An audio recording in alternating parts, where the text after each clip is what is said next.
Mobile hunters, are you looking to make the move to saddle hunting this year? Or maybe you just want to add a few new pieces of gear or upgrade your current saddle gear. If that's the case, then head over to tetherednation.com where they've got all mobile hunters covered. Whether you're new to saddle hunting or an old timer, Tethered is your one-stop saddle shop. From saddles to ropes, sticks, ascenders, whatever it is you need, they have you covered. I've personally been using their gear for the past 3 seasons now. My base setup consists of the Phantom saddle and the Predator platform. And if you're wondering why I've chosen to use their gear above all else, here's the cliff notes. They're innovative and pushing the mobile hunting forward overall. They cut no corners and prioritize the safety and performance of their gear. They care about the community that they've created, and their gear allows me to hunt free. And above all else, I like to support good people doing good work. If you're interested in upping your mobile hunting game, then head to tetherednation.com. This podcast is brought to you by Skull Brew Coffee Company. Skull Brew Coffee roasts premium single origin coffee, guaranteeing to deliver the freshest coffee directly to your doorstep. The kicker? They're 2% for conservation certified and donate 10% of their proceeds back to organizations who support the interests of our hunting community. So go to skullbrewcoffee.com and pick up one of their 3-killer roasts and fuel your hunt and fill more tags with Skull Brew Coffee.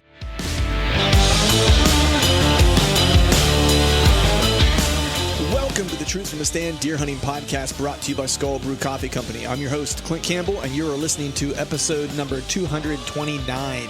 Today, we're rolling into part number 2 of my conversation with my good buddy, Greg Litzinger, so stay tuned.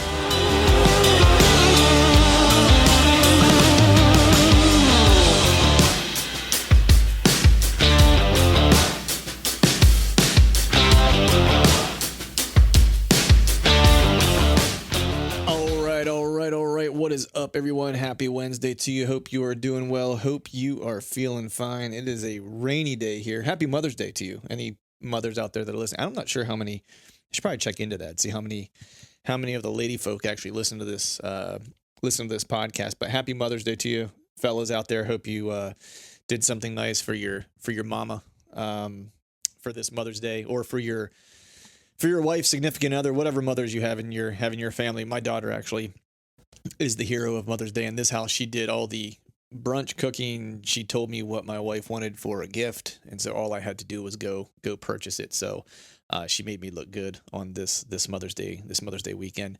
But I did get a chance to get out and do just a little bit of hunting this weekend. Finally got out into the turkey woods, if you could even call it that. It was a pretty miserable attempt, to be quite honest. Headed back to the family farm for a little turkey camp with my father-in-law and my buddy Tate, who you guys have heard on this podcast before. Turkey hunting was pretty weak, but the pops the night before were pretty good. That's that's kind of how I'll classify that. So basically got rained out. I was watching the weather, and it looked like it was going to be hit or miss, but it looked like I could get the hunt in, and that it was going to stop raining about the time I'd want to get into the timber in the morning. And got there, had some pops with the fellas, stayed up too late, got way too little sleep, woke up early, went to head out. But when I woke up, realized it was just pounding the rain down. So I decided to just have some coffee and let the rain kind of wash out. I was watching the weather, and it looked like it was going to kind of roll out, but what ended up happening was it didn't really roll out and give me a break until I don't know, probably like 8 o'clock or something like that. There was a small window where I actually got dressed and got ready to go out. And as soon as I walked outside, it just started dumping again. So anyway, ended up getting out, doing a little bit of turkey hunting, saw one turkey. It basically, I saw it running from me. So that was the extent of my turkey hunting. Still here in PA, can only really hunt till noon. The first 2 weeks, I think, this past Monday, it'll open up for the, where you can hunt all day. But truth be told, it was just good to go back and see some of the old timers back home and spend an evening in camp and shooting the breeze and kind of hanging out. It was good for the soul. So that was really kind of the extent of the turkey trip, but not gonna belabor this up front here. Gonna just kind of jump right to it. Before we do that, though, be sure to head over to skullbrewcoffee.com, pick yourself up some coffee, and then if you're interested in any Truth from the Stand merch, you can head to truthfromthestand.com. Check out the merch tab and pick yourself up some sweet swag. But today's show, got a cool show. This is part number 2 with my good buddy Greg Litzinger. You know him, you love him, the Bowhunting Fiend, hailing from New Jersey. This is part number 2 from the follow-up from last week, where we did part number 1, where we really kind of talked about the property that we scouted together and all the cool sign and, setups that we had found and stuff like that, which I feel pretty good about going into this coming season. This second half is really talking more specifically about what Greg has been into this offseason and some of the places he's been scouting and what he's been finding. Specifically, there's some big woods he's really kind of turned his attention to, just as it's closer to home. A lot of the places where he's hunted in the past and that he's been kind of venturing out to is a little bit more of a jaunt, a little bit more of a journey from home. And, as a lot of you guys out there that can probably kind of understand or empathize with, Greg, is a dad, just like I am, working guy and with a family and stuff like that. So not always have the opportunity, if you want to hunt, to be able to make that 45-minute, hour and a half drive or whatever it is. If you have some parcels close to home, those are always kind of good to investigate. Greg's got, a rather young kid, kiddo at home. So, being home is important. And so he kind of focused in some areas that were maybe closer around to where he lives. That would be easier and less time consuming for him to get to. He can still get out in the timber, can still hunt, but just not quite be so far away from home whenever, if he's needed to get back quickly for whatever reason. And so he's been scouting some of these areas and he's run into some really great stuff. And, I think what you'll hear a little bit from him is just kind of a little bit surprised as to what he ran into. I've seen some of the pictures and stuff like that he's texted me, and he's definitely found some hot little spots that I think, and Greg will play his cards right, that he has a really good chance of killing a really good deer in these areas this year. So with that, we're going to go ahead and jump into today's podcast. And as always, thank you all for listening. One thing I want to dive into real quick is just, I know you've been putting out some videos on YouTube. That's right. So if you've not checked out the Bowhunting Fiend YouTube channel, you should be checking that out, because he's putting out a bunch of really cool videos about breaking down, different pieces, how to select the right tree, buck bedding, all this, all that kind of stuff that he's known for. But you've really been spending a lot of time in a big woods piece this year. And I just want to hear how that's been going, man, because I know, we've been texting a little bit. I've watched the videos. Mind blowing. Yeah.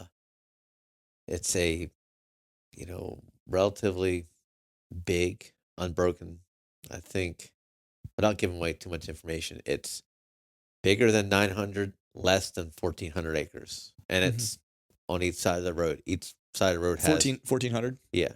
So it's what I would call a big wood setting. Unbroken. There's a few like 4-wheeler trails or cart roads. Right. No major highways, no nothing. No ag, just all natural. And I killed my biggest deer in similar terrain, 5 miles down the road, inches wise. Some big, nasty, it's laurels, oaks. Oaks everywhere. So it's tough to find where their oaks are dropping, because it's just everywhere. Yeah. But I went in there scouting in a spot I 20 years ago, I was in there, maybe 18 years ago. And just one day in the rain, I went out, and it was like, holy shit, what did I just step into? Right. Totally unexpected. I was looking for spots closer to home because dad and family life, like for sure. An hour, 45 minutes to an hour ride to the salt marsh, and, an hour paddle in or something. It's very time consuming. Yeah. It's the same way with some of the water access stuff that I hunt. Yeah. It's like, it's all the setup with the boat, and, you got to get it time out and get all your gear in it. And so I just went walkabout in the rain, and it just, one thing just kept snowballing. And I'm like, the further I got away from people, it's like, wow, that's a big rub. How far back in did you get until you started kind of finding? As soon as I got about 150 yards away from people. And how far were the people in? Close. Really? Close to access, yeah. Are we talking like 100 yards off of like access? Or? Yeah, because it's Jersey guys, so it's a lot, 90% baiters. Right. So as far as I can carry bait in a ladder stand. Got it. So that's, every now and again you'll see like a hang on. You're like, wow, that guy actually has a hang on. All right. Doing some work. Yeah. But get about 150 yards away from that. The deer are just skirting around that. And some of these guys' bait pile are just, there's just, the earth is scarred bigger than this bed right here. Right. They're just baiting the shit out of it. Right. And they're baiting it. I still found bait piles out there this year in February. They're still baiting in February. Right. So it's like, all right, cool. Yeah. Yay. You're going to see a lot of 1.5-year-olds. Yeah, not my thing, but hey, good luck, guys. Yeah. But yeah, just to get away from the people, it's in this little thick pockets. It's just rubs. I mean, I found rubs. I showed you some of the rubs. Yeah.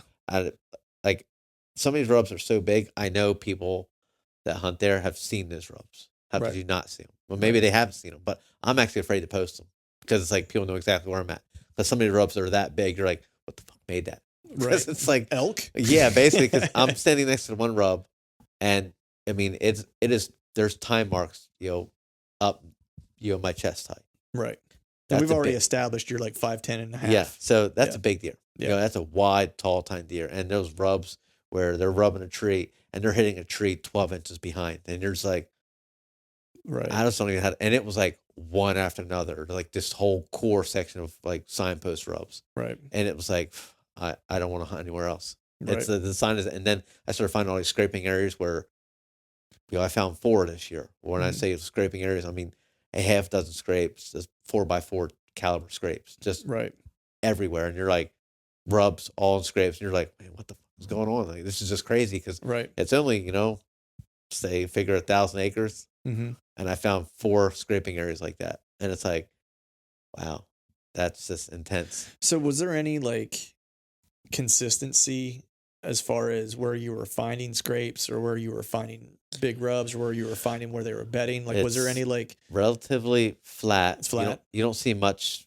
terrain features on Onyx or GPS or anything because it's just there might be 5-foot elevation, 10-foot elevations. You might see a small little depression. It's pretty much just me just following the terrain like we were doing today. Yeah, just taking a look because it's laurel, so a lot of times you kind of like hunker down. Well, I'll get down on my hands and knees and just like look and be like, see where the tube is. Yeah, I'm like, all right, I'm gonna head this way. And that's the first big scraping I found. Literally, it was pouring down rain. I literally had my rain jacket over my head, and I'm just crawling, like looking down, kind of crawling through this laurels because it was like dumping. And I just kind of came up when I came up to it, and it was like massive rub, and I was like, what the? And it was like just scrapes everywhere, and it's like, oh my goodness, there's just scrapes everywhere. And it was like, I don't even know where I was. I pull my phone out. It's like pouring down rain. I can't even use my phone. I'm like, where am I? So I'm like, I got my phone like jacket unzipped, and I'm like trying to dry my hand off, and I'm like, where am I? And the service isn't the best, so it's like, this is not where I'm at. So I literally sat there for like 20 minutes just in the dumping rain, like just waiting for Onyx to click back up to find my signal, because it was like, I got to get back here.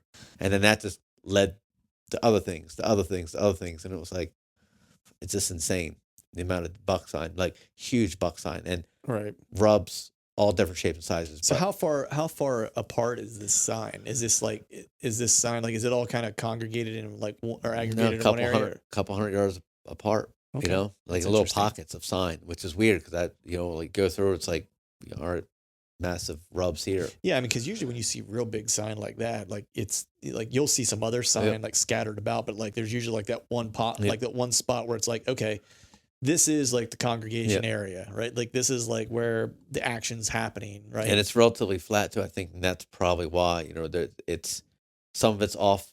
Like the bedding I found, it's typical buck bedding. The swamps behind them, back cover, et cetera, balloons, thermal pool, all that stuff, right? And it's just random. Nothing's really random in deer, but you look at it like even now, if I look at random. But I still haven't figured out why they're doing things there. Like some of the scraping areas, like I get, the one video I made with pick a tree stand. I was up high on the scraping area, and the way the wind blows, I was like, I'm just gonna get these trails going everywhere. So once I got back down into the swamp, everything just kind of funneled down to this one point, and it was where the creek is. You'll die. 10 foot in this way, like you're going up to your balls, right. And 10 foot this way, you're going up to your balls. But it makes a little bend, and there's just dirt there, like hard dirt, and a deer crossing right there. And it was like 4 or 5. I think there's actually like 6 trails kind of meet at that one point, and there's just 2 massive scrapes right there. And then you look across the creek, and there's like a giant rub, and you're like, what the? It's like a 2-way rub, and you see the scrapes, and it's like feeding this other scraping area, and we're like, oh man, I can come up through the swamp with hip waders, boom, sit up in a tree, and I can hunt that spot, all the time, and never cross a deer trail. Right. Because how far do you have to walk in the swamp to get there? Far. Far. Is it not boatable? Is it like that kind of swamp it's walkable only. Oh, really? Okay. So it's just Yeah. like muck and Yes. gnarly. Yeah. So it's hip boots. I mean, you can do it with knee boots, but you're like island hopping. Fuck that. I ain't got time for that. Right. Right. I just, Just plow through it. Yeah. I got some waist waders or hip waders, and I'll just wear them, and they're brush busters because it's all briars and everything. Right. But I'm just finding these spots just by walking and thinking how our deer are going to use this, and Right. using, like, you can see on Onyx, like, oh, it's a little open spot, inside corner mentality. Get there and you're like, holy shit, deer sign everywhere, Right. Yeah. but it's away from people. Right. As soon as you get near the people, the rubs get smaller, and it's like, you just watch it. You get away from people, like, yeah, it's bigger. And you're like, Right. wow, this is so weird. Imagine that. Deer Yeah. don't like people. Right. Yeah, exactly. I mean, it's interesting because, you look at stuff on maps and you'd look at it and say, well, there should be deer sign here. And then there's nothing. Yeah. Right. And then, it just goes to show, it's like, you just kind of have to put the work in and put the miles on and like figure out where they're spending time. Cause they're somewhere, Yeah. and like that's my buddy Tony, he was with me. I took him out there twice, and he was like, dude, and he's hunted there his whole life basically too. Like, or ever since it's been, you can hunt it. And it's like, I've never even been in this piece of the woods. right. Because it's like, it's just awkward to get to. It's Right. not like, hey, there's easy cart road, boop, boop, boop. It's like, and then it's like, got to cross swamp, and then you got to cross this swamp. And then heavy in the fall, if it rain a lot, like rubber boots ain't cutting the mustard here. You're going over your boots. People ain't want to do that, man. Right. Yeah. And it's just deer bedded in the swamp. I found some buck beds that are bedding just on the outside of the swamp. Right. But it's just so much good sign and big sign, Right. like, because my salt marsh this year was rough. I don't know if I got EHD or CWD or whatever, ABC, XYZ, whatever's going on with the deer right now. But right. that place was just awful. Yeah. I remember the last time we did a podcast, we talked about that a little bit, and it was just painful. Yeah. You I know? mean, it's like the cameras got hot for November 14th, 15th, 16th, 17th range. Mhm. And that was it. And it was gone. Right. So, and I had, 10 cameras on that one area. It was just nothing Yeah. this year. So it's like, I'll give it a little break, and hunt closer to home. And, because most areas by me, as with anywhere, peaks and valleys. Right. Some years it's hot, and it's like, and then Yeah. some years it's not. Like Yep. Salt Marsh, I did get more people this year than Mhm. usual on cameras. So maybe that's it. They're just pushing deer out and they're just somewhere else. Yeah. No, Yeah. I same thing, man. There was a piece that I was hunted, whatever it was, not last year, obviously, but the year before last, and I had really killer deer on camera in that one. And this year, nothing on that camera. Yeah. Now I had a camera on the other side of it. It was a swamp, or it was like a swamp kind of in like hardwoods on either side. Yeah. And this deer, like on the other side, was better. Yeah. Right now, there weren't any big deer over there necessarily, but like the best deer were over on the other side this year. If they lived, be good deer probably next year, because there was two that were borderline, but that just goes to show, it's like, these things are cyclical. And some of the spots I hunt, they're, as most of your listeners know, like, they're the worst spots that you don't go there and be like, hey, this is going to be easy. It's literally like the hardest. Yeah. Like, I'm dumb or whatever we want to call it, but I go in the areas that are just super difficult, and I want to have success in those areas. Yeah. Well, and there's gun clubs, they drive it, they push it. And I know in some areas, even where I'm hunting now, like across the street where I shot my buck a few years ago, that place was on fire. And then word got out, I killed that big buck there. And then it was just like, not literally the next year, it's like a fucking light switch. Right. Nothing. Stands everywhere. Bait piles everywhere. And you're like, wow, you people don't fuck around, man. Like, Right. It's like, the big deer's already dead. Sorry. Right. Yeah. Yeah. But and then just blow it out and just pushes deer out because, deer just, they don't like people. Well, the other thing is too, man, is like whether it's Jersey or Pennsylvania, like usually whenever someone kills a really big deer in an area, at least this is how I think about it. I'm not really interested in going and rushing into that area, for one, because what you just said, like that deer is already, already dead. Right. And these aren't typically places that are going to hold multiple big deer in one spot. You know what I mean? Like it just doesn't happen. Right. Like I have a general area, and I showed you all the pictures where I have a couple really good deer, but it's over the course of like several thousand acres. Yeah. You know what I mean? And so it's all geographically located in a similar spot, you know what I mean? But they're not in the same area.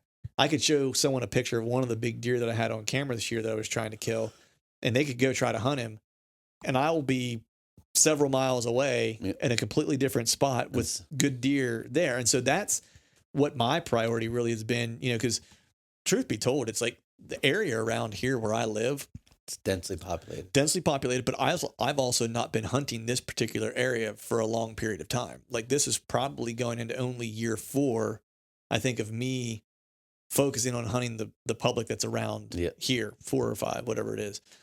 And last year was the first year on a lot of these different pieces, you know, so it's taken me a couple years to like. And that's too, a lot of people will see people have success in certain areas, but they don't look at how much time someone has invested in it. It's not, me personally, I've never gone into an area, scouted it, and the following year killed deer. It's never fucking happened. Right. Yeah. The only times it's ever happened for me is traveling out of state. It's never happened here either. Right. Well, I mean, it's happened for me on like some freelance, like freestyle hunts or whatever, you know, but I was also hunting states that just have, better, like more, better dentity and better target opportunities. Right. You know, it's like one was in Ohio, killed a great deer. Right. One was in Iowa, obviously great place to hunt deer. Right. I heard about that state. Yeah. It's an up and comer. Yeah. A lot of people don't know about it yet. Yeah. In Missouri, had an opportunity there, saw a couple big deer, you know, but these are states where you can go find good deer, you know. Finding good deer in Pennsylvania or New Jersey, or for our folks who are listening that are in Michigan or in the New England states that are just like low deer density and stuff like that. You got either low deer density or you have high people density, which is like what a lot of, I think, Northeast people deal with. Yeah. You got one or the other, and it's difficult. It's like, hey, not a lot of deer, but they're big, just not a lot of deer. That takes time, you know, or densely populated area. You got a lot of competition, not only from hunters, but like we were saying, you know, hikers, bird watchers, all those things come into play. Duck hunters, you know, small game. Yeah. So it's like, it's not just deer hunters, you know, it's like, you know, that you're having to kind of, you know, I don't want to say work around, but like, you have to take into consideration like all those things, you know, that's why for me. And you look at too, I know me as a kid growing up, when I first got into hunting, 14, 15, 16, I small gamed all the time. So I'd go after school all the time. Once I could drive, you know, get a license, my small game hunting went, So I think that comes into play. You know, kids, high school kids are just getting their hunting license. They live near a piece. They're going to hunt the dog shadow, you know, because they're right there. Yep. You know, as once they get a license, maybe I'll travel a little bit. So if there's a bunch of kids. Or it also becomes less interesting because now I'm going to go hang out with my buddies. I can drive somewhere, right? So like they start to hunt a little less. You know, you got, you know, housing development near, or just a road with kids. That's why I like to hunt behind senior centers. Ain't nobody out there hunting. And they can't tell you leave. They can't catch you. Yeah, exactly. They can't see you. Just kick their walker out from underneath it. No, it's terrible. I shouldn't say that. But I think a lot of that comes into play with you know, gun clubs come and go. Like you got a banner year, acorns everywhere. You know, by me, the guys do a lot of driving, and you can drive by their pole during gun season. There's like this guy's massacre the woods, and you know that, you know, areas can be like, well, it's gonna be hurting for a year or two because they kill a lot of nice deer. Well, you kill 100-inch deer, well, you're not gonna have 140-inch deer, right? And you kill like a half a dozen of them, plus whatever everybody else killing that's not part of that club. It's like, ooh, all of a sudden, like your deer numbers took a hit big time. Yeah. I mean, that's why for me, and I know you do this too, you know, it's, you know, I don't rely on any one piece necessarily. I expect that like I'm going to find good deer this year, probably somewhere where I didn't find them last year. You know what I mean? But you start to find some like consistency in with certain things, right? So for me, where I will find, you know, likely find consistency, and it's easier said than done, but you just have to spend a lot of time in the woods to do it, is finding those primary scrape areas. You're very good. Like your early season trail camera pictures are insane. I look at mine, I'm like, wow, I got nothing. And Clint's like, look at this. Whammo. Look at this. I'm like, wow, all right, okay. Well, dude, you taught me well, man. You know, it's like spending time with you has worked out. but I try to find a bunch of spots like that. Mm-hmm. You know what I mean? But the thing is like, I don't have a secret. The secret really is that I will spend probably more time than a lot of people walking by beds. Yeah. You know what I mean? But what I'm going to look for and find is like, I want volume because I might need to shift like where I'm going to be hunting and stuff like that. And that one bed, just like, for example, like the bed that we found today with that scrape and that rub, it could be blown up. You know, I don't know. Someone might start using that 2-track to like ride a 4-wheeler like sometime this year, even though it's illegal in that spot, but like they could be doing that. Right. And so I can't count on that being like a spot, and that's probably 1, maybe 2 deer. Right. And so what I do is I spend a lot of time trying to find primary scrape areas, even if they're going to hit it at night, to get inventory to know what's close. And then I'll look to figure out where they're going to, where and how they're going to move. And that's, you know, that's a plan, you know, a planned attack, which a lot of people don't have. Right. Like I don't have a bunch of them, but I've been spend hunting 20 a lot years. Of time. That's what people tell me. I've been hunting 20 years. I'm like, so that's your plan of attack? You've been hunting 20 years? Yeah. That's a horrible plan. It's horrible. Yeah. It's not even a plan. Like, it's a statement. Yeah. You know, like, I mean, not talk shit on my buddy Tony, but like he does scouting, does all these things. I mean, he's a really good hunter, but he doesn't really plan out his hunts or his vacations. He kind of just like shoots from the hip. Like he's, you know, 20 years old again. Like he enjoys being out in the woods, but it's like, right. And it's like, dude, like you had the skill set, just buck. And when he did, there's a few years when he was really like on top of his game. He was killing every year, killing nice deer. Well, that requires work and effort, like consistent on a basis. You can't half-ass it because it shows, you know. It's like, you know, I'm good.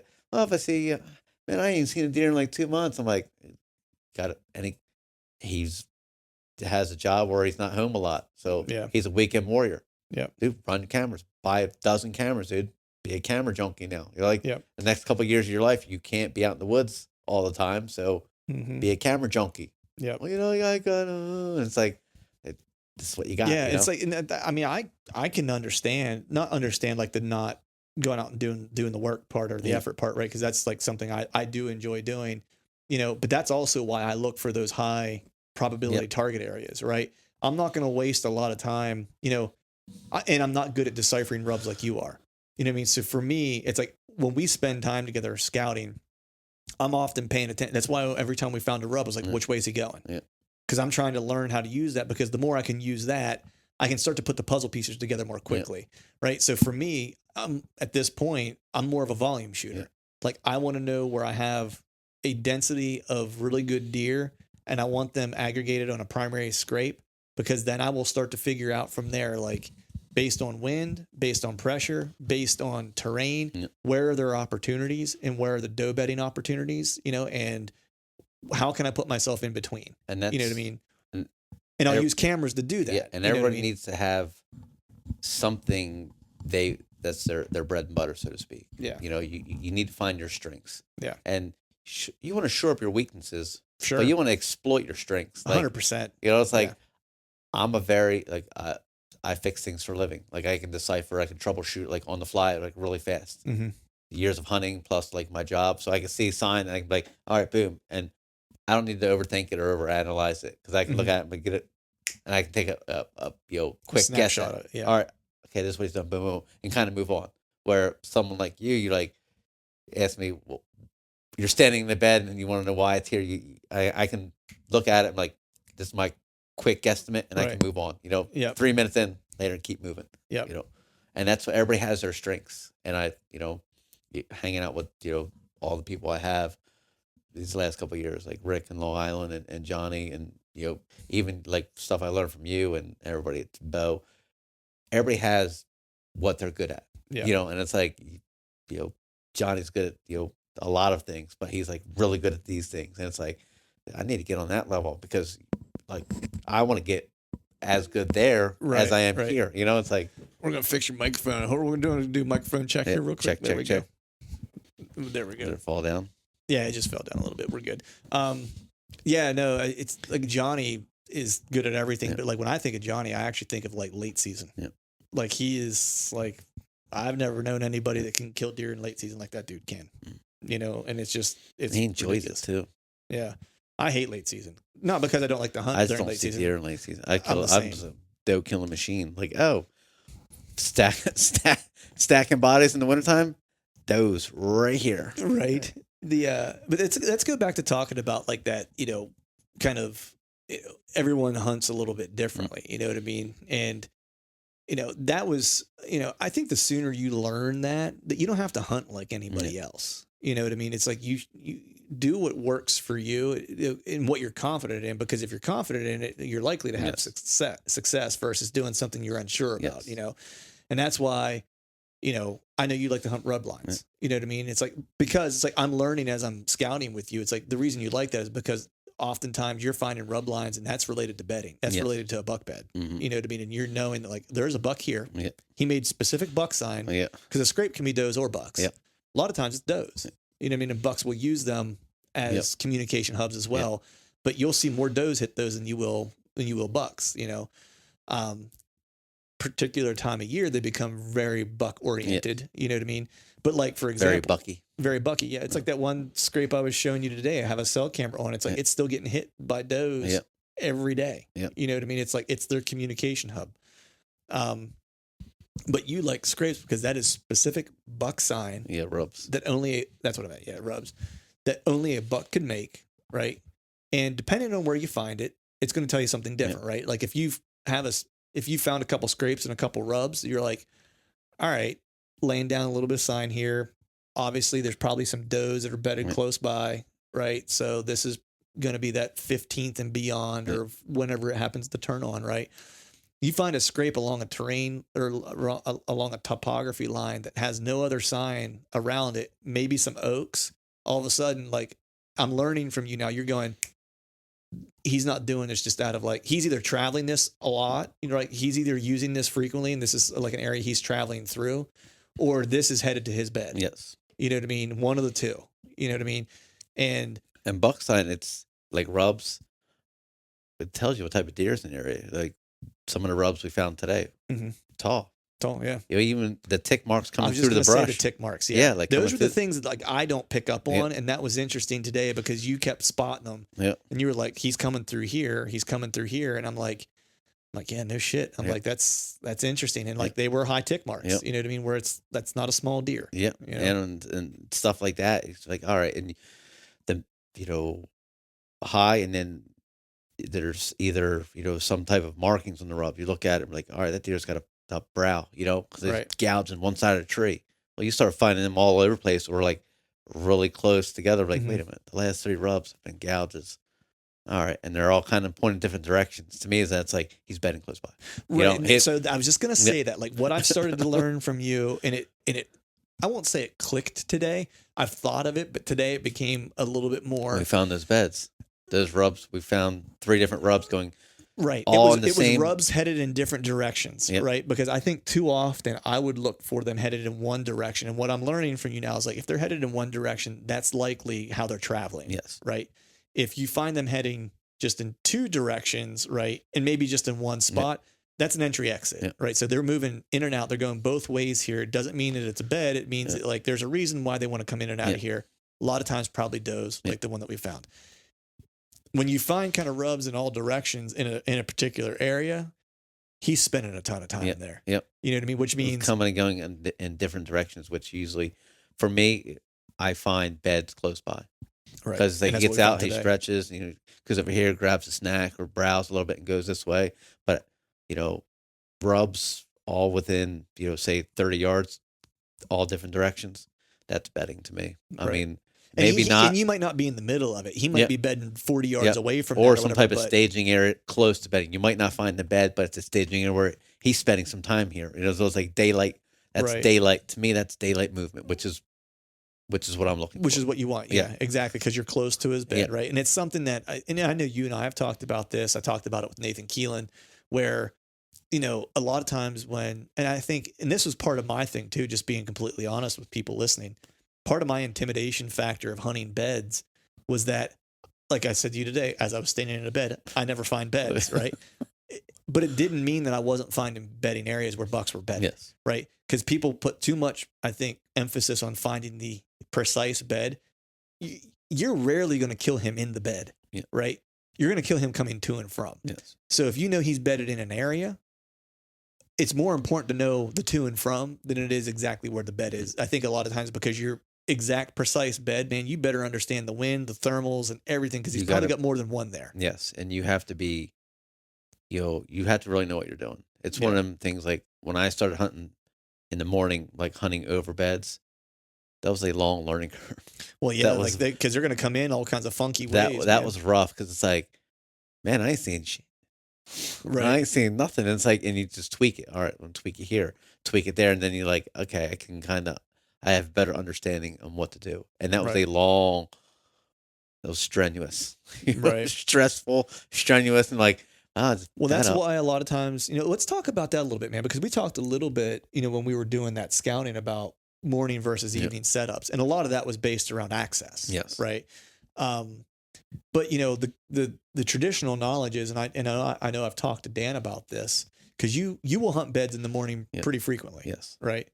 That is the hardest time to hunt the bed because they're not coming in a straight line. They're usually doing some type of hook to check, get downwind, do a quick check and bullshit like that. Right. Where typically when they leave a bed, and we even said it today when we were in that one bed or in those couple beds, you would see a rub in a direction, be like, he's leaving that way. He's likely coming in this way. Right. And, Dan will say, hunting morning beds is hard. To kill a buck in it, out of his bed or close to his bed or whatever. You want to, you have a better chance of killing him in the evening because he's going to just get up and go whatever direction he's planning to go in. And you can predict that a little bit better based on what the wind is going to do and how when you found that bed and how he's where he's looking when he's in that bed. And I think that comes from, for me, like I'll have them come out in the evenings. I'll set up on the bed and they always go the wrong way. So it's like, nice. And that's like the worst thing, especially in the marsh. You climb out, you get on this little island, you're only like 3 feet off the ground. You're like, the buck stands up. You're like, there he is.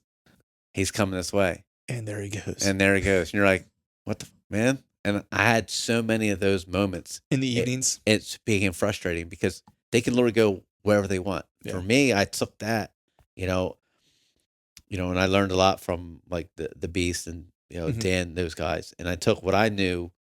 By fucking up so many times. Well, just by experience, and his videos and the Hunting Beast one, I kind of just merged it together, know. And I know like there's some guys that hunt private that are very, like Andre's a very good, morning guy. Yeah, he has success, and it's like, all right, elk hunters in the morning, get up high. There's just certain guys. I'm like, all right, I'm gonna just kind of do my own thing, how my brain works, because I'm like, he wants this to be in this bed. I'm just gonna get within 35 yards of this bed, and I'm gonna shoot him however he's coming in. Right. Because that's the destination. Right. In the evening, he's like, well, I'm just going to go this way. And that's, so for me, like how my brain operates, like I'll get in the bed, sit in the bed, and look, I'm like, all right, there's all these trees. Okay. He might J-hook. He might not. They don't always J-hook. They J-hook a good portion of the time. They're more interested in their back door. And if it's a primary bed, they might not J-hook it because they come near all the time. Right. And it's like, and when you see a primary bed, you look at it, you're like, yep. Yeah. I don't think anything we found today was primary bed. No. The rock ones, maybe, but it's kind of hard to tell because it's on a rock. Yeah. That depression, look at that 1,000 years of use right there. If you made a depression, that's a big deer, boy. But so for me, like my brain was like, all right, I can work with this because he wants to be here and I can just circle around and get to that and work with that. My brain processes that in a way that to me is like, okay, I can make this will work.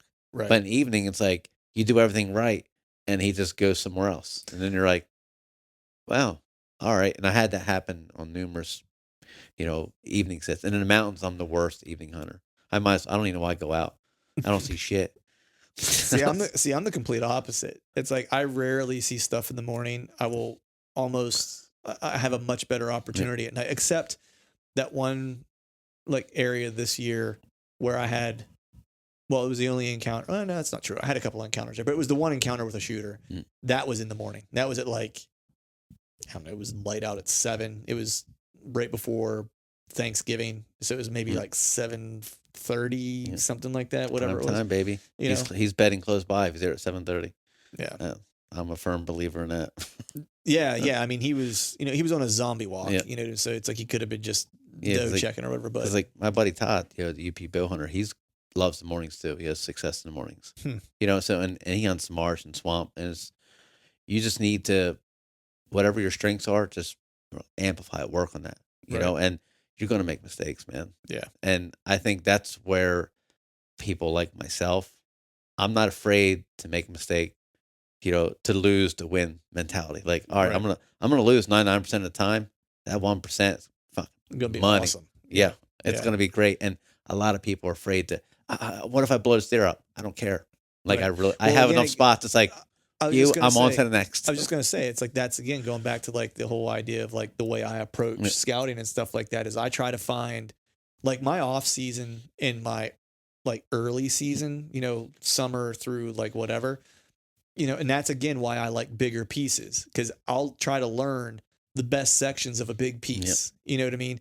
To where it's like when the deer shift, chances are they're going to shift to where I've already been looking, and I probably already found their sign there too. You know what I mean? That was kind of the goal today. It was like, I know there's a good deer here. I have a couple of them here that I know. That was a huge deer. It's not a good deer. Yeah, it's a huge deer. Yeah. Let's just be clear about this, people. That's a huge deer. There's no good deer in Pennsylvania, especially where I live. And you know, so I knew I had assumed he was around, right? And I was like, I don't believe he's moved that far, right? Yeah. And that was what today the goal was like, let's go find the other part of this property that he's using, because I don't think he left it. Like, it's a big enough piece that I think he's still here. I just need to go find the other really good areas here and find where he's spending the time. And what I do is I do a lot of that way, you know, and again, I picked up a lot of this stuff from you, and, you know, Chad is kind of the same way. And just like all of our hunting buddies, like we all take stuff from each other, is that I'm willing to go ruin a spot by trying to make it happen. And then when it doesn't happen, go, all right, how can I make this better? Yeah. How can I make this better? And I'm going to go on to the next. And so that's why for me, you know, you busted my chops about like having like the killer trail camera photos like early in the year, but that's why I do it. Cause I'm like, I want to get as many opportunities as I can, because I'm probably going to if I have 4 really good deer, I'm probably going to screw 3 of them up. You know what I mean? But I'll do that knowing that like I've got other deer to kind of move on to or whatever. The video I'm making now about another terrain features and tree stands, I actually talk about that because I have a lot of spots. You know, I'm primary bed hunter, but mid-October I kind of shift more towards, you know, the scrape lines, scraping areas, and 90% of my spots turn out to be shit. I mean, like awful. Yeah. But I don't care because I have more in the bag. So it's like I don't put 100% in one spot. Like, oh my God, I got a camera picture of this buck. He's a whopper. Odds are I'm never going to see that deer ever again. Yeah. And I'm fine with that. But I have 12 banger spots that I call banger spots. You know, like I have 12 of them, you know? So it's like, all right, on to the next. Because I only have so many days to hunt. So it's like, all right, let's scratch it off. Well, that place sucked. That place sucked. And place I put cameras, I let them run. Like, oh man, this place is bumping. Right. I'll go back next year. I'll hunt it this time. You know. Right. And I try to find spots, you know, that should be good year over. You know what I mean? Like I'll go hunt spots that like have just good sign from last year, and I'll go check it out and validate it during the season, scout it real quick to make sure the sign's still there or whatever. But again, that's why I go back to like I'm looking for like cluster of sign. I'm looking for that primary scrape because I want to be able to have like 4 or 5 of those in my back pocket that I'm going to have an opportunity pretty much on any of them, and, you know, every year. And your spots, I mean, here's one. I don't know if I've ever showed you this one. Here's one that was on that one primary scrape. So there was one big deer that I showed you during the season that was hitting that licking branch all stretched out with like the big shoulders. Then there was this guy too. Hi. Yeah. That's Tank City. Yeah. And that was on the 18th of October on that primary scrape. We were talking about that today too, like the prime dates. And also too, when that time of year you plan on hunting, like I do I'm a better October hunter. So rubs usually come into play. Right. Yeah. So those just kind of mesh, and I've always kind of been that way. And that's just what worked for me. You know, right. Maybe because back in the day we used to have to apply for an extended permit when I first got into hunting. And those some years I didn't get it extended. I couldn't hunt in November. And we only had the month of November to hunt. Those years I didn't draw a tag basically. And it's like, right. Or I'm a kid. My dad's like, all right, we'll put in for 27 and 63. Well, my dad would get 27. I'd get 63. I don't drive. Right. So it's like, it's like, you're out of luck. yeah. So it's like, there's odds like that. So I think just from years of whatnot, I just became an October guy. So Yeah. rubs and October go hand in hand, and then Right. beds kind of morphed in off of that over the years of. Well, doing it's like things you were wrong. kind of doing that already before you knew probably about Yeah. beds specifically because you were hunting rubs, which that time of year is Yep. in relationship a lot Yep. of times to beds. Yep. You know what I mean? And Not always, but like, a lot of them Yeah. at that point. So it's just you find what works for you and exploit it. Like everybody has strengths, Right. and it sounds mean saying this. We all, I guess I'll use an analogy here, but we all work with people that have been doing a job for 20 years, 10 Mhm. years, and they're horrible at it. Yeah. We all know hunters that have been hunting for 10, 20 years and they're horrible at it. Right. Sometimes it's not your thing. Right. And there's nothing wrong with that. Yeah. Like you can't be elite at all these other, you can't be elite at everything in life. Right. And it doesn't mean that they aren't having a good time or Exactly. whatever. You know what I mean? It's just like, it's like there's some people who just, especially public land. If you got privates, different. Because I work with guys that feeder drivers. They got farms. They're Mhm. killing monsters every year. Mhm. Ladder stands on edge of fields, and you're like, right. oh. And you talk to them, it's like half of them know what's going on. The other half, Not a nope. clue. Right. And it's like, wow, that's just right. And they like some of these guys sometimes will give me advice. Right. It's like unless you're teaching me how to set a feeder up, yeah, you it's can like go ahead and it's stop. like I just like the one guy this year, the feeder driver, crossbow. He's got a bad shoulder, but he shot this deer like 60 yards or 70 yards with a crossbow. I mean, an absolute tank of an 8-pointer. Was it one of those ones that shoots like 7 arrows at a time? But I mean, this deer was like, you look at it, you're like, man, what the? But he hunts near Kennett Square. He's got access to these things, and it's like, wow, that's a deer of a lifetime.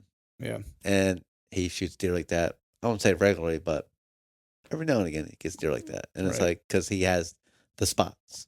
Right. Yeah. I'm going to sit here in November Right. and the deer are coming out. Right. I mean, that's the other reason too why it's like, look, going back to like, I had a good pool last year, shall we say, right, of deer. That doesn't mean I'm going to have it again this year.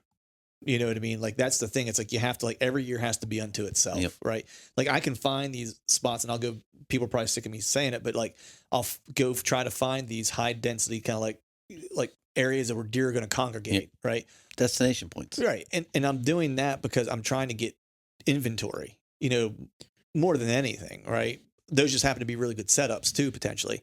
But I'm really trying to get inventory because I'll know at the beginning of the year what I'm working with, and then I can adjust my expectations and like what I want to do that year accordingly, right? So like this year, yeah, I was kind of holding out for a pretty good deer because I had a handful of really good deer, you know what I mean? But this year, if the best thing I have on camera is like a 120-inch 8-point or a 115-inch 8-point or whatever, and that's the best I have on camera, or that's I shouldn't say the best I had on camera, the best I've either seen or the best I have on camera or whatever the case is. I know that what's the opportunity is in the area for me that I'm aware of, then that's what it is. You know what I mean? So it's like not every year is going to be me having 160s running around, 160-inch deer running around because I had a. You're not Bo Martonic, No, I'm not. It's like but I had like this year was a good year. I had 4 deer that were in the range of like mid 130s to 160 inches. On public land in Pennsylvania. Yep. Not out in the Allegheny Mountains. You know what I mean? There's no big deer out there. There's no big deer out there. No. But Poconos is where it's at. Poconos as well. That's yeah, exactly. Keep throwing shade on my shit, man. Like,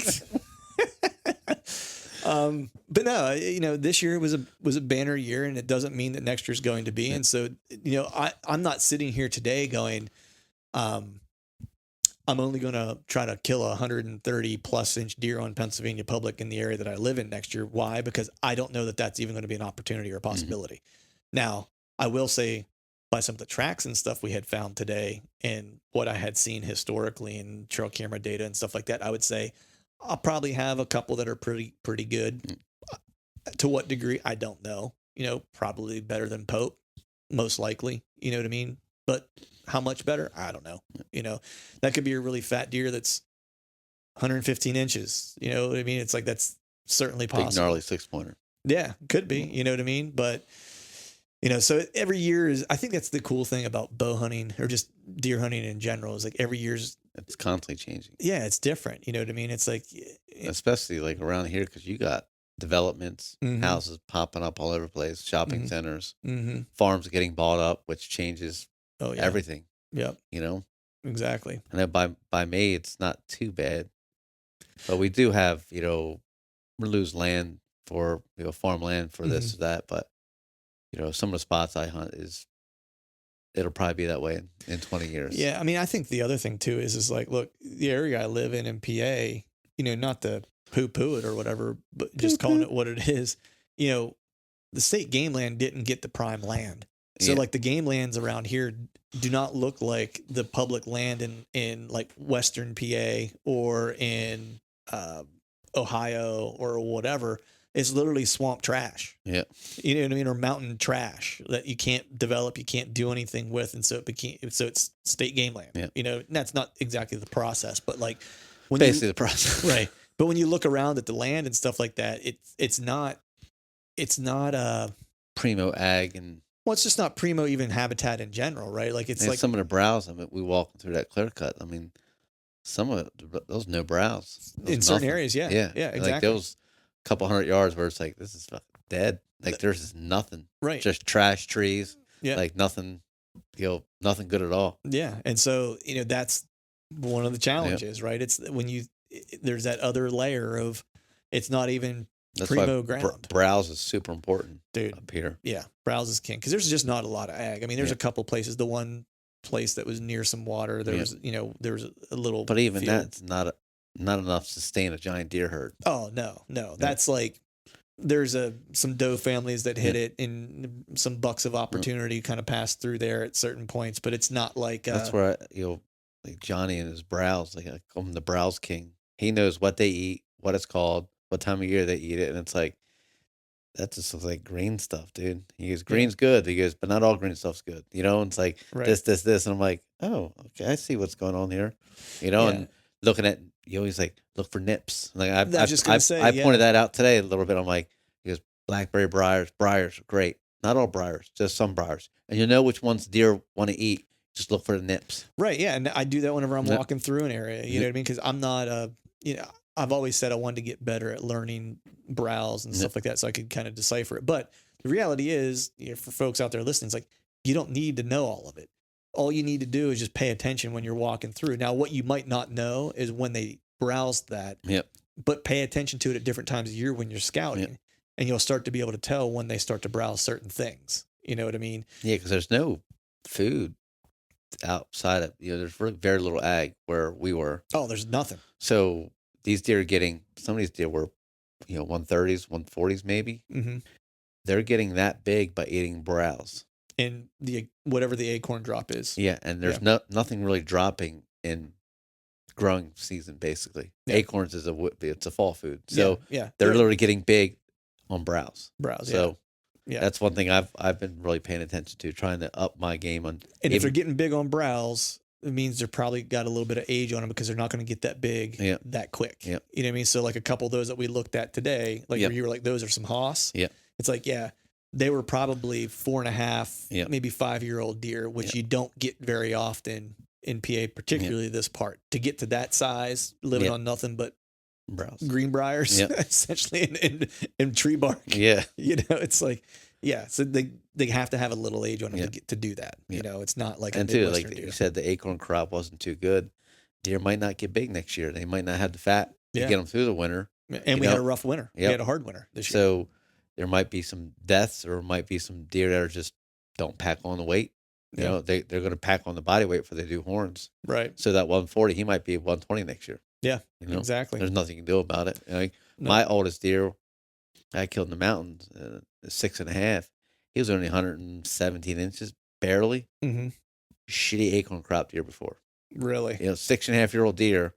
Because up there, 4.5 will get you that class. This is 6.5.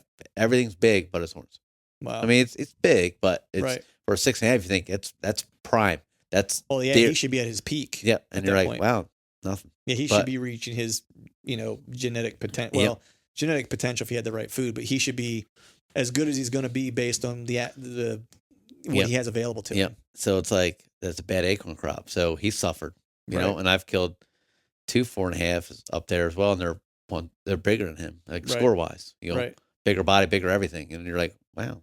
And that he had 2 years growing on them, but this had just a junk acorn crop, and that's all there is up there in the mountains. There's no ag and just no acorns. You know, that's in trouble. Yeah, that's interesting, man. It'll be interesting to see how that winter is going to affect these deer. Yeah, because I thought of that. You know, when we were getting all that snow, I was just kind of thinking about it because I was like, man, you know, it's piles. And they're not snow. used to it. You're getting a whole generation of deer that don't know how to survive in that. Yeah, and when we say generation of deer, you know, PA. Like 2.5 is about as old as they get, right? You know, maybe. And that, like 3 foot of snow, when's the last time you had 2-3 foot of snow around here that stuck around for any length of time? Right. I can't remember since I've lived back in this area for going on 11 years, and I can't remember a time in the past 11 years where we've had some snowstorms, but nothing that like snowed like that for like, it was like for 2 weeks, you know, and then it stuck around and it got cold and it stuck around for a while. That's, you know? John and I were talking about that out there. We found, I don't know, 3 coyote kills. Oh, did like you? Winter kills. Yeah. You know, and it's just the little ones that the coyotes just eat through everything. You know, they just chomp the bones and, you know, but how that's going to affect some, because they haven't had winter like that in a while. So there's 2-3-year-old deer that don't know where to go the winter, don't know where the food is. Well, that puts a hurting on them. Like they're struggling to survive. They might not make it. You know, the moms make babies might not make the babies, you know, like they might die or make babies that are inferior, babies that are weak. Right. You know, and there's a whole little ramp up. Yeah. Yeah. Because that's interesting. Because I did find 2 coyote kills actually on that piece we were on today. Yeah. One was in that oak flat that I scouted a couple weeks ago. I found looking for food. Those deer were looking for food, setting them because they're starving and make mistakes. Yep. And there was a doe out there that was killed, and then I found that deadhead in around that one primary scrape area, which has a ton of browse in it, right? So, and it looked like a coyote kill as well, you know. And that's what a lot of, you know, when Johnny brought that up, because this is the first time generational snowstorms that even a 5-year-old deer, it's going to struggle. Yeah. You know, that they're not used to that type of weather and snow. Like, where do you go for food? Right. You know, I have behind my house, like when I first bought my house, I would literally have deer come up, and I had like weren't azaleas, they were some type of laurel. They were awful all along the backside of my house. Deer were literally eating because we had snow for like a week and a half. Right. And I don't have it used by them. There's really nothing at my house. Yeah. They were literally pawing on the septic mound to eat the grass and then eating everything I had around the house. So it's like, because they were literally starving to death. So it's like they're going to go and find food wherever it is. Yep. Yeah. Well, man, we've been rolling here for almost 2 hours. Should probably cut you loose so you can make your long journey back home. Yeah. But before you skedaddle, let people know where they can follow you, find out more about you, watch videos, and do all that stuff. Instagram, YouTube, Bowhunting Fiend. Yeah, that's all I got currently. Sweet. Enjoy new videos. Quite a few new videos. Got some more coming out. Cool. Well, check them out, folks. Buddy, it's always good hanging out with you, dude. Man. I'm glad we got to do a scout. For real. We'll have to do some more here. I don't know if we'll have time to get another one in this year, but we'll do some more hanging here in the not so distant future. Once my shoulder's back to par and we can shoot, maybe we'll do that. Yeah, my shoulder's winging it out. I'm good. There you go. Yeah. All right, folks. We'll see you soon. All right, folks, that is a wrap for today's show. I'd like to thank all of you for listening. And if you haven't yet, please head over to iTunes and leave us a 5-star rating. And hell, while you're at it, head over to YouTube and give us a sub there too. I'd be super appreciative if you'd be able to do those 2 things for me. And before I shut this thing down, I need to give a big shout out to our partners who continue to help us make this podcast possible. Tethered, Exodus Outdoor Gear, Skull Brew Coffee Company, and Maven Optics. And until next time, we'll see y'all.